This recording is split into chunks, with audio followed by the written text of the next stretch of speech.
Good afternoon to you. It is 3:06 now. News Talk 105.9 WMAL, where we are making sense of the news. Coming up this hour, Mary Margaret Olohan joins us from the Daily Signal. We talked to her about Kamala Harris's visit. It's a historic first to an abortion mill as we speak. She really wants people to celebrate abortion today.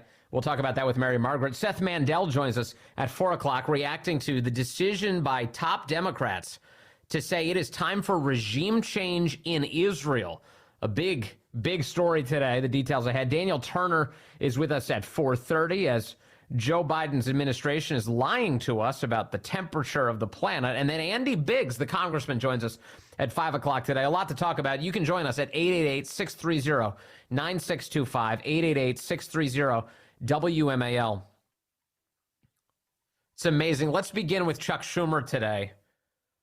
The Democrat Party has decided that in order to win Michigan, they have to pull out all the stops and actually demand regime change in Israel. Chuck Schumer today says it is time for Benjamin Netanyahu to go. Now, this comes from a party who claims that, you shouldn't interfere in the affairs of a democracy. Yet that's, of course, exactly what Chuck Schumer announced today. He is calling for an election now to unseat Benjamin Netanyahu as Israel pursues its defensive war against the terror regime known as Hamas, which led those gruesome attacks on October 7th. This is their business, and they're trying to resolve it. And Chuck Schumer today is saying it's time for Netanyahu to go. And it's clearly a giveaway to the most radical elements of his party. And I got to say, it is the height of cowardice for Joe Biden not to do this himself. Joe Biden and the people in the White House have dispatched the highest-ranking Democrat Jewish official in the country to make this statement. But it is a statement that Joe Biden himself would like to make, but is too cowardly to do so. So they passed it off to Chuck Schumer today. You remember, it was at the State of the Union as Joe Biden was walking out of the room.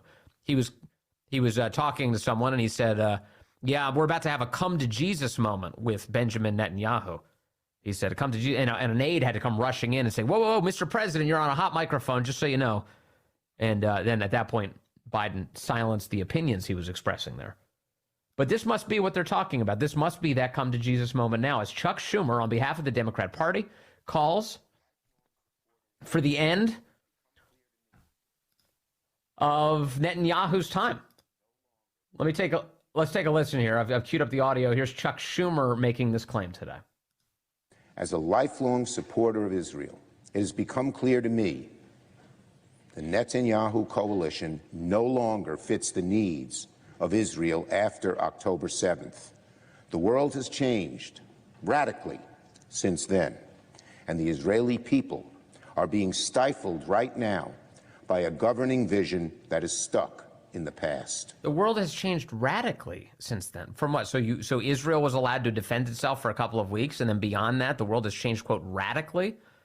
The most radical thing going on right now is Chuck Schumer and Joe Biden's base has decided that Israel is the bad guy here, and they cheered on Hamas.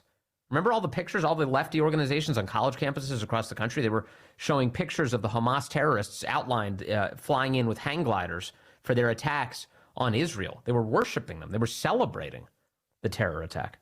And so Chuck Schumer's idea today is, it would be good for the United States to get involved in? Demanding regime change in Israel? Nobody expects Prime Minister Netanyahu to do the things that must be done to break the cycle of violence, to preserve Israel's credibility on the world stage, and to work towards a two-state solution.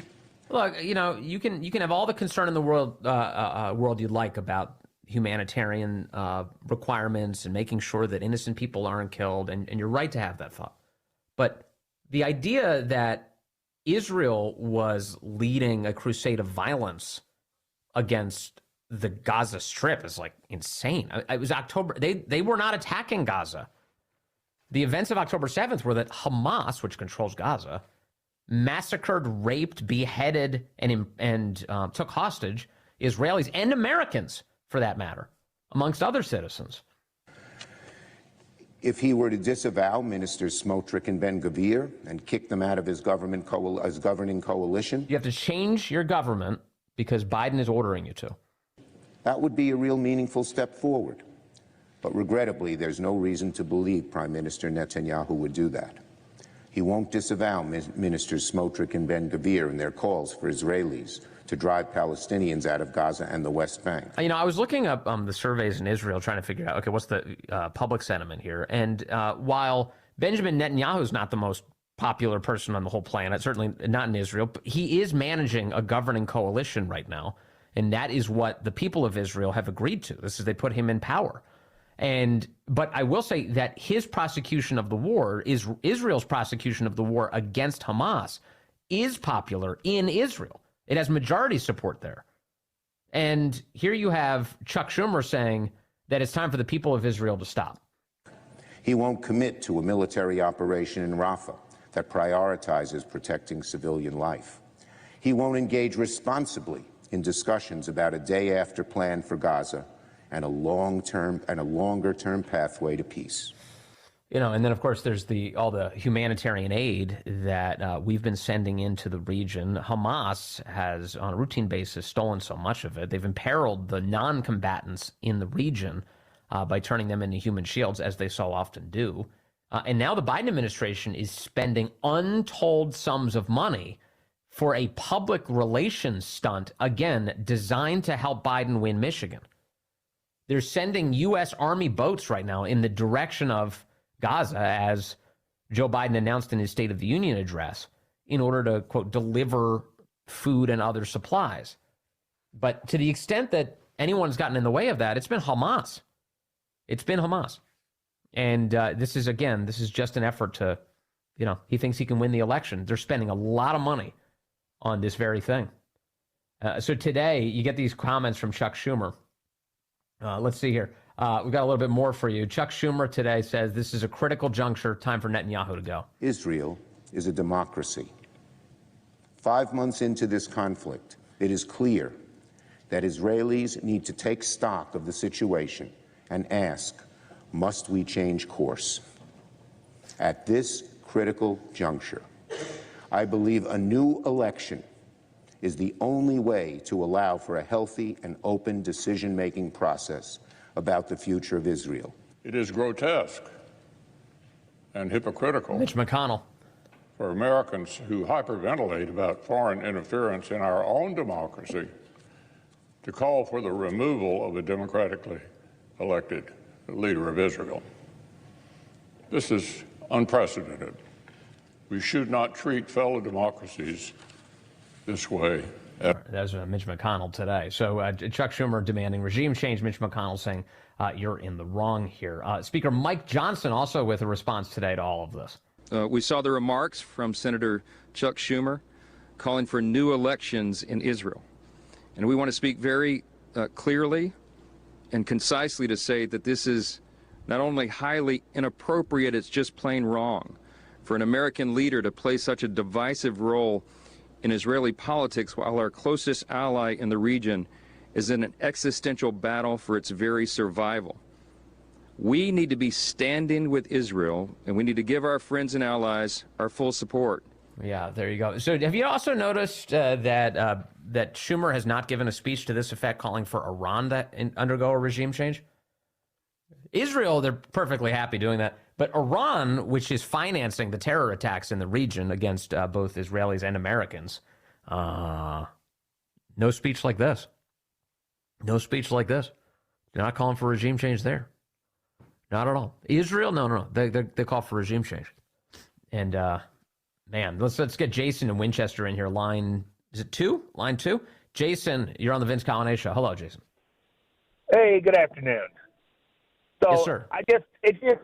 What you said just struck a chord with me that I normally don't call. But we keep saying Biden is pulling the trigger on this, and we are not messaging properly. We got to have a come to Jesus moment ourselves and recognize that Obama is pulling the trigger on this. This is not a conspiracy. There's no way that man has the mental faculties to do such. he's reading from cue cards, and it's a shame. And we have got to put the messaging out there that Obama is pulling the trigger on this. Yeah, I think that's a reasonable conclusion. I don't know if the distinction makes much of a difference, though, because the reality here is that the Democrat leadership put forward Chuck Schumer as the kind of the Jewish face of this because they're trying to hide the responsibility for that statement in the first place. Exactly. That's what is happening. Everything is hidden. Obama is working from the back, and he's hidden. We need to pull him to the forefront, and that's why it makes a huge bit of difference. Because you think that the voters would be even angrier if they knew for a fact Obama was running everything? I don't necessarily know if they'd be angrier. On our side, obviously, we all think it and we all know it. But I think you said the reason I'm wondering, Jason, is because you said it's an important messaging element. So what would it achieve to emphasize that? It would because in the general election when Biden is not running, because I truly believe he's not going to. Right. We would be ahead of it. We would be out front on the messaging. Right now, everybody's chasing it's Biden, it's Biden, it's Biden.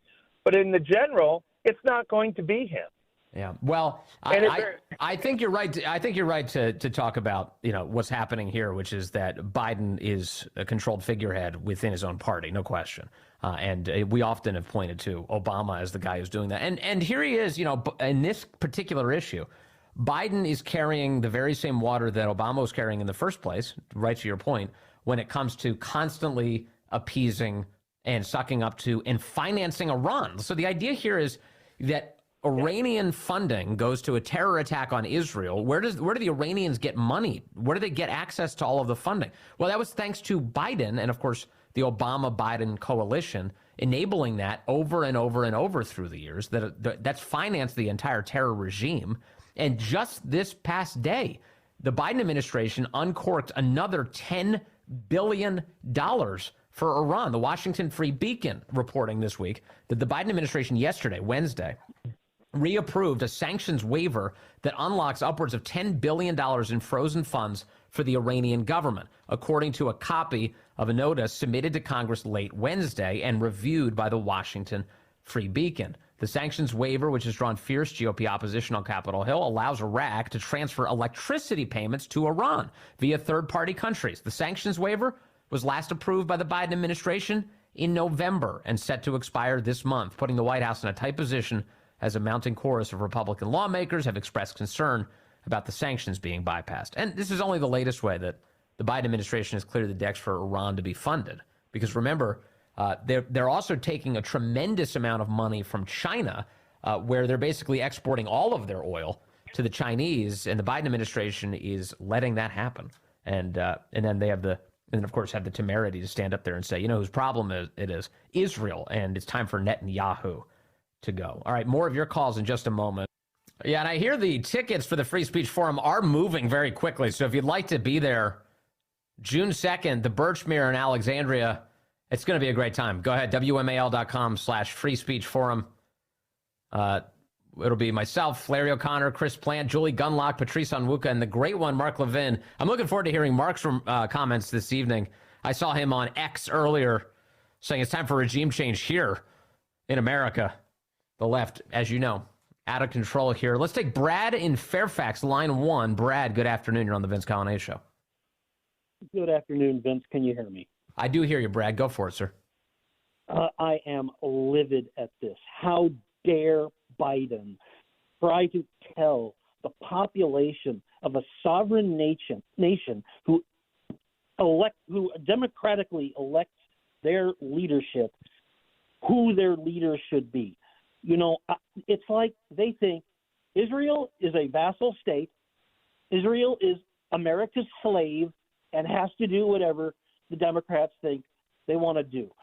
I'm a conservative Republican Jewish person, and I am begging any Jewish Democrats who are in listening range, please reconsider what party you're supporting. It is no longer the party of FDR, JFK, Truman, even Clinton.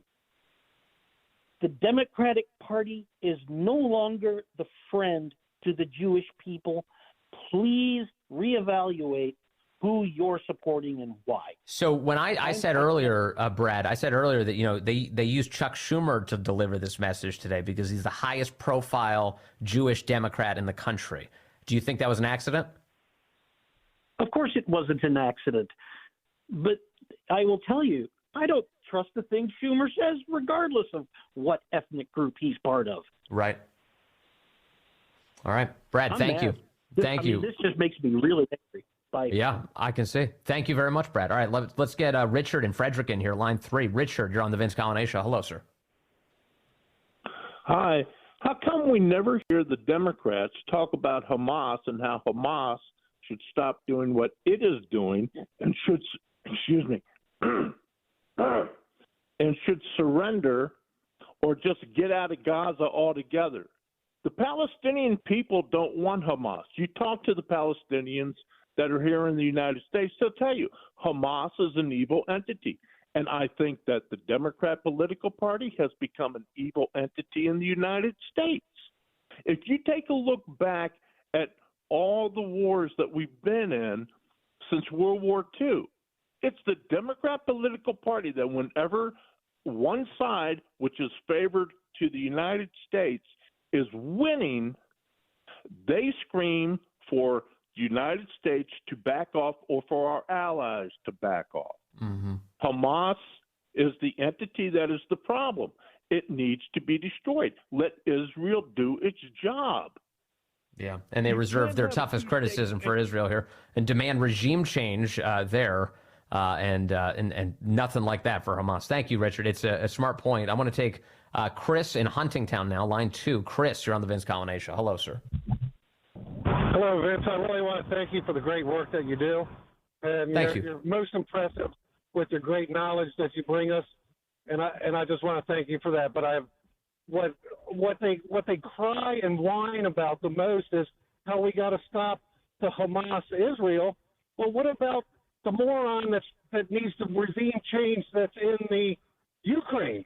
And we don't ever call for ceasefire in Ukraine. No, in fact, they used they say that Ukraine's a democracy and that you shouldn't criticize a democracy and that we need to stand with them as a great democracy. You don't hear the same language around Israel, which is a much more democratic country than Ukraine. It's a 1,000 times more democratic than Ukraine. But you don't hear the same language there. They don't mount any valiant defense of democracy when it comes to Israel. In fact, they demand a new election. It's time for the democratically elected leaders of Israel to go, says Chuck Schumer. Yeah. Meanwhile, our leaders, well, they're out of control, for sure. Kamala Harris visiting an abortion mill today. She thinks that's the way to win over black voters. That was the big plan by the White House today. You think that makes sense? We'll talk about that with Mary Margaret Olohan joining us moments from now.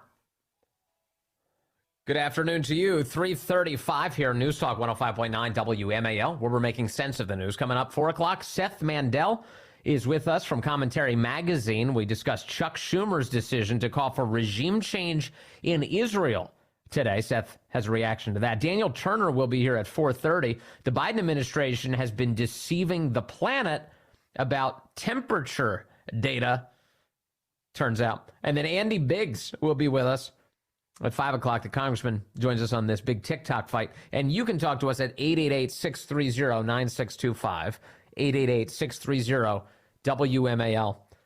The lefty media really excited today. New York Times headline, Kamala Harris visits abortion clinic in historic first. I think a lot of people have been to abortion mills. I don't know if that's a first. They say that it's the first time a president or a vice president has gone to an abortion mill during their time in office. So it's an historic event for that, for some reason. This morning, the reporting on this made it clear that I saw Axios had a report on the subject, made it clear that the reason for this is because Harris is, quote, is trying to generate enthusiasm for the Democratic ticket among black, Hispanic, and young voters. So going to an abortion mill is apparently the way to do that. That's the thinking out of the White House, to the extent that there's thinking at all here, and encouraging those groups to kill off their children, which is awful, just horrific. And here's Kamala today standing inside of this Planned Parenthood abortion mill in St. Paul, Minnesota, being herself. I have heard stories of and have met with women who had miscarriages in toilets, women who were being denied emergency care because the healthcare providers there at an emergency room were afraid that because of the laws in their state that they could be criminalized, sent to prison for providing health care. That's not true. That's a lie. I guarantee you she's lying. No doctor turned a woman away who just experienced losing their child to a miscarriage. So I'm here at this health care clinic to uplift the work that is happening in Minnesota as an example of what true leadership looks like, which is to understand it is only right and fair that people have access to the health care they need, and that they have access to health care in an environment where they are treated with dignity and respect. And please do understand that when we talk about a clinic such as this, it is absolutely about health care and reproductive health care. So everyone get ready for the language. Uterus. What? That part of the body needs a lot of medical care from time to time. Who taught her that word just before this press conference? Issues like fibroids. We can handle this. Breast cancer screenings. Contraceptive care. Here it comes. That is the kind of work that happens here. In addition, of course, to abortion care. Oh, and by the way, that too. I love how she tacks that on at the end, like it's just like, oh, and something else, abortion care. All right, moving on. You realize the entire economic model of the abortion mill she's standing in is abortion, and she calls it abortion care. Have you ever heard such an absurd phrase? It's like saying funeral care. What is death care? Okay. Mary Margaret Olohan is here. She's a senior reporter for the Daily Signal, and she's a visiting fellow for the Independent Women's Forum. Joins us now. Hello, Mary Margaret. Hello, Vince. Wow. Okay, so you've got Kamala Harris goes to this abortion mill in Minnesota, and the thinking is that this will be very politically attractive to black people. What is the White House thinking here? It's a very insulting thinking if that is what the lines they're going along, and it does seem like that is what is going on here. First of all, that clip of Harris talking about the abortion clinic that she went to and the importance of taking into account the health care of women is just so laughable, because she's at an abortion clinic where the main thing that they're doing, like you were saying, is perform abortion, so abort unborn babies. And her careful inclusion of the word abortion care shows you that she's been in very close contact with a lot of prominent abortion groups lately that have been telling her how to use language. And she literally said in that clip, language is important, right before she starts talking about uteruses. And she's right. They use specific language to talk about this and to redirect the conversation. If you notice in the State of the Union last week, Biden was really careful not to say the word abortion. He'll say reproductive rights, or talks about IVF or birth control, but they know.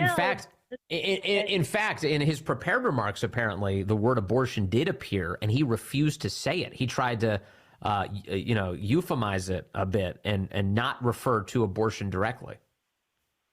Right, and he knows what he's doing there, and everyone is aware also of the implications of talking about abortion.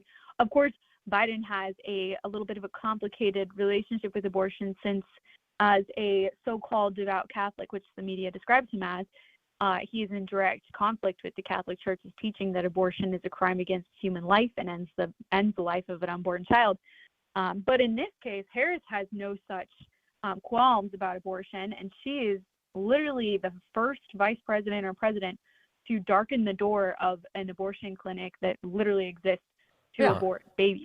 Well, she's an abortion enthusiast, and so she's using her time as the vice presidency to emphasize that. But in doing this, she listed off a long series of things that she alleges a Planned Parenthood actually provides to women. But it's been my impression that actually Planned Parenthoods don't provide almost any medical service to women, do they? Planned Parenthood has most recently made a name for itself by luring young teenagers to get their hormones to try and transition. So that Planned Parenthood is obviously their focus is on abortions, but they have more recently been profiting from helping young people go down this horrible path towards gender transition, which many of them regret.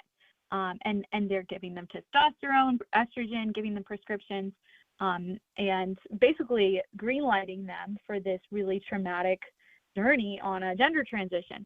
But we know that they also do many, many, many abortions. Yes.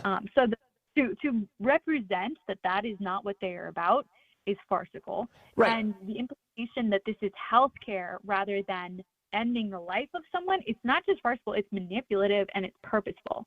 Yeah, it's not. It's totally dishonest. So if the primary point of your business, to the extent that you can call Planned Parenthood a business, is to kill off babies and to sterilize children, then how could you say they're anything but genocidal? Like it's that dark what they're supporting, and Kamala Harris is doing that today. They say it's a historic first. There's a reason that no president or vice president has ever tried to do this before, because typically in the past the public has been horrified by that concept.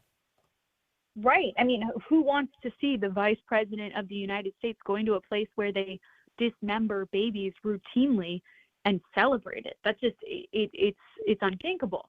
And I think the reason that we've gotten to this point where she feels like this is a good political move is that the media is so complicit in whitewashing and how we talk about abortion and how we even think about abortion that she knows that it will be painted in a way that is popular for her. Yeah. For example, I know yesterday, Yamiche, is that her name? Yamiche from Yamiche Alcindor. Yeah, she was tweeting about this visit. You know, I'm sure she's one of their favorites, so they gave her the scoop on it. And she tweeted calling this abortion care, I believe, or no, abortion services. So she says, Vice President Kamala Harris will visit a clinic that provides abortion services in Minnesota tomorrow.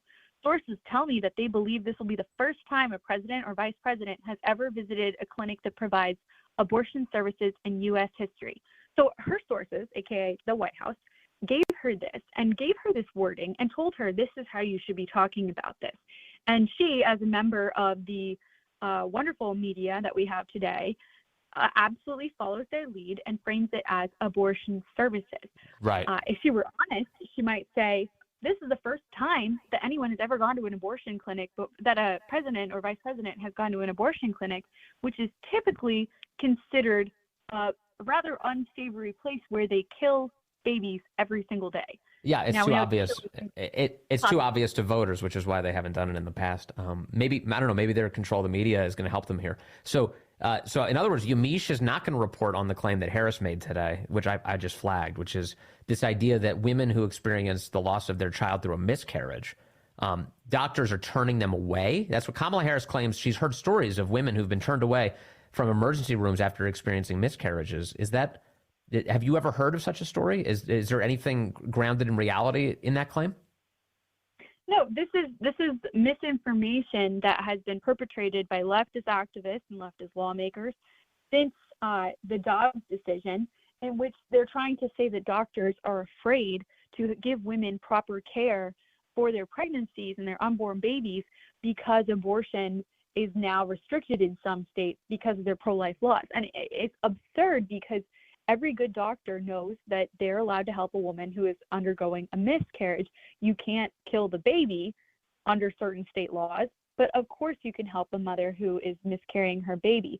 And frankly, it's so evil to conflate these things because I'm sure everyone who's listening knows someone who's experienced a miscarriage. It's incredibly sad. It's traumatic. It's really horrible to lose your baby in this way. And it is completely different than a woman who purposefully goes to abort her baby, whatever her reasons are. That is a purposeful act. Now, maybe she's coerced, and so it's less purposeful than we would think. But it is not the same thing as a miscarriage. And abortion proponents and leftist media and consultants know that conflating these things is going to play on our emotions, and that's why they're doing it. Yeah, the miscarriages, by the way, super common. I mean, sometimes you get together with husbands and people talk, and they're like, "Oh my gosh, I didn't realize." It's everybody. Lots of miscarriages out there for sure, and it's always awful. It's always awful. So what is with the left targeting minorities for these abortion mills? They build them in minority communities. Kamala Harris goes to St. Paul, Minnesota. The Axios says it's meant to quote, generate enthusiasm among Black and Hispanic voters. Why does the left so aggressively target minorities to abort their children? Well, I think they aggressively target minorities to abort their children for multiple reasons, some of which are very racist. I think that there is an attitude towards specifically Black females that they need abortion, which is completely untrue, and it is insulting. And I think Tim Scott, the senator from South Carolina, had a fantastic response when he told a Biden administration official who said that Black women need abortion.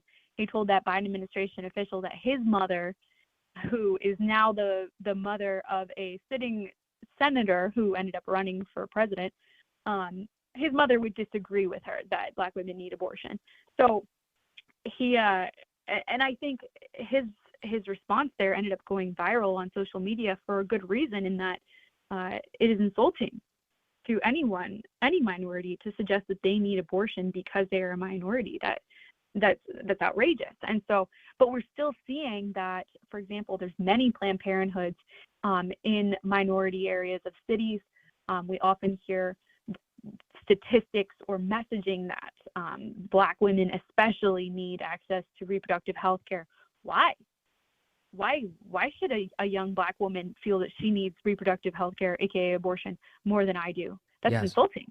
She has every ability to take care of a baby the same way that I do, and there are people that will want to help her, want to support her. Yes. She just needs to find the right resources. Yep. So yeah. And there's a huge constellation of organizations that dedicate their lives to that very thing, especially these crisis pregnancy centers all across the country, widely demonized by the left. That's the principal service they provide, which is to take care of mothers and their newborns and to provide them everything they need to get started. Exactly. They literally exist to help women, but you know what Planned Parenthood will say about these pregnancy centers? They consider them competition, because if you go to a pregnancy center, you're not going to go abort your baby at Planned Parenthood. You're going to receive help. You're going to receive a car seat. You're going to receive food, maybe some baby formula, pamphlets for you to get back on your feet and get a job, or for your husband or your boyfriend to get a job. Yep. And Planned Parenthood knows all of this. And so they say that, and I'm quoting here, pregnancy centers exist to shame and deter women from getting abortions. So they're so honest about it, but at the same time, they're purposefully attacking them. And then, of course, big tech is on their side. So big tech will hide the pregnancy centers in the search results, and they'll promote Planned Parenthood if you search, like, what do I do when I'm pregnant? It's so deceptive. And, it's all deceptive. And what you just described is those pregnancy centers are literally encouraging women to bring their children into the world. That's rather than turn it into some sort of pejorative. Meanwhile, on the issue of Planned Parenthood targeting minorities for abortions, that has been the legacy of that organization. Margaret Sanger is infamous for her eugenics and her attitudes towards minorities, and she's the founder of Planned Parenthood. And it even led Planned Parenthood of Greater New York back in 2020 to disavow Margaret Sanger. In the midst of all of the George Floyd chaos, it became too much. Planned Parenthood tried to distance itself from its founder, and unfortunately continues to carry on her horrific legacy to this very day. It's grotesque. Mary Margaret Olohan, thank you as always for covering all of this with aggression. I really appreciate your time today. All right, on the phone is Dennis in Annapolis, line 3. Dennis, good afternoon. You're on the Vince Coglianese Show. Hello, sir. Hey, Vince, just a couple comments on this abortion visit by Kamala Harris. And my understanding is this patient was denied. She walked into the ER and kind of expected them to do an abortion on her, or is that the way it kind of came across? The way Kamala Harris described it was that a woman was denied medical treatment having experienced a miscarriage, that the ER was so scared to remove the baby from her body, the dead baby, that they turned her away. And I was like, that doesn't make any sense at all. Yeah, it makes no sense for a number of reasons. Number one, emergency physicians don't do, surgical abortions. That's from the get-go. They would have to call the OBGYN physician on call to make any kind of decision along those lines. Number two is that no ethical emergency physician would deny them care, and legally they cannot anyway. There's the EMTALA law, which means that everybody must be evaluated and give it an appropriate disposition. So that's the other thing. The thing is, the delusional liberals consider a normal pregnancy a disease state. That's why they think, let's just extract this. Yes, fetus. That's right. Well, remember the Obamacare debate, they used to say things like being a woman is not a pre-existing condition, but apparently being pregnant with a child is. That's the way the left treats that. Thank you, Dennis, for the call. Hang with us. Coming up on the program, we've got Seth Mandel. He'll react to Chuck Schumer calling for a regime change in Israel. And Daniel Turner tells us how Biden's been lying to us about those global warming numbers.